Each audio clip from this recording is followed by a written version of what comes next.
Hello all, another pointless episode of She-Hulk with about 3 seconds of story advancement. And apologies about sounding like Barry White, my voice just does this sometimes if I've talked a lot. Pretty simple episode, not a lot happens. Jen goes on 3 dates with Josh, then has sex with him.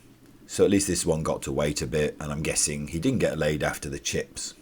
She wakes up after having sex, he's gone, and he's ghosted her. She keeps checking her phone because she texted him previously, no answer. 3 days, still no answer. She gets a call from Blonsky's probation officer who says his inhibitor has gone off.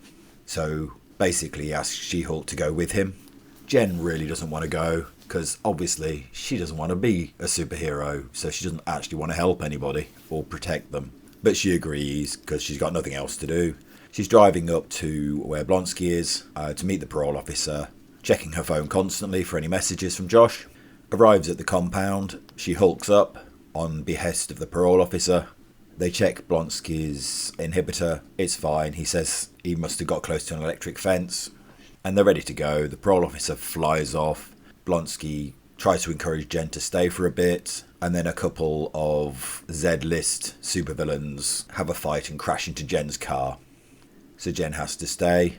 But she doesn't want to engage with whatever's going on because she thinks Blonsky's just saying a lot of empty words, which isn't wrong, and some of the garbage he spouts is actually badly written enough that it sounds like the kind of garbage people at these things spout.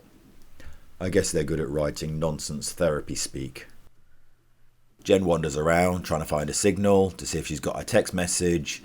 Ends up at the cabin where they have group therapy with the bunch of Z-list superheroes. There's the two that she bumped into earlier, the porcupine who never takes his suit off, and a man who thinks he's a vampire. I can't remember most of their names. One of them's called Manbull, but I can't remember the others' names. She texts Josh because there's a signal there. She doesn't want to take part. Then the guy who had the crowbar who attacked her as part of the fake-ass wrecking crew walks in the room. Jen hulks up, attacks him. Everyone kind of calms him down, and it turns out he's a reformed character and she's got hostility towards him, but they all sit down in group to discuss it, and he apologises. She's a bit sarcastic. They encourage Jen to speak. She talks about how She-Hulk is the popular girl in school. Everyone pays attention to She-Hulk, but nobody pays attention to Jen, and Jen's being lost in She-Hulk, and She-Hulk is fake. And for a millisecond, they're actually addressing an interesting issue that could be prevalent in this show. Because obviously Joss, for a second, as I said in the last video, makes her feel okay to be Jen, and by abandoning her, it brings that back again. And that lasts 3 seconds before the stupid idiot men around her all tell her, it's okay to be you, we like Jen, Jen's fine. So she reverts to Jen and suddenly is happy again and everything's fine again. Porcupine takes his mask off and his face is covered in, I don't know what they are, acne or something, because he never takes his suit off and he stinks. Obviously we're supposed to find that funny. Jen then goes to the yurt to experience kind of your sweat lodge therapy. Comes out happy and smiling. The tow trucks come because they wrecked her car when they were fighting. And she gets a lift back. Blonsky says she's welcome to come back. They give her a card telling her they all like Jen. And she drives off smiling.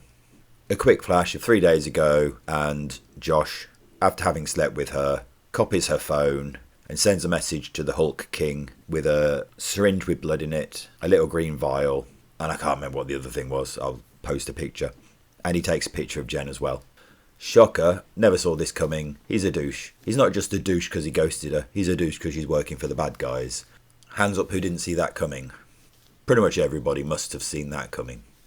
But the strange thing was, what was the point of that big metal needle at the end of the last episode? Because he indicates he's got her blood while she was Jen. What the fuck was that all about? Maybe we'll find out. Maybe it was another continuity error. Because this series is rife with them. So yeah, apart from that last little bit, an utterly pointless episode. Another utterly pointless episode. Is there character growth? I don't know, because we're told Jen's got a problem, which they never really addressed before, and the problem gets solved. Is that character growth? I don't think so. It was nice that there was an attempt to address one of the opportunities, but it's giving it too much credit for the way it happened. It was quite moving for a microsecond when she's talking about how she felt, and then it's just conflict solved in seconds. There's everything's gone, everything's over, everything's easy for Jen. Every challenge isn't much of a challenge. There's a joke in there that should have worked, and it was one of those moments where I recognised it was a joke I would normally have laughed at, because it was a kind of a bantery thing. It's very weird when you hear a joke that you know you should find funny, but it's just not funny.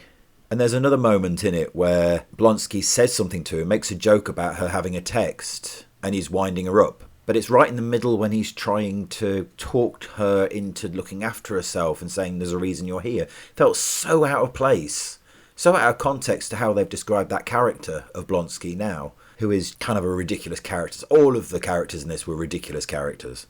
But I guess you could say there was no particular man-bashing, other than all the men were idiots. Oh, I guess not, actually. All the men were idiots and Josh is evil. So, yeah. But it's not as egregious as some episodes have been. So yeah, so that's it. Still no Daredevil. Still no point.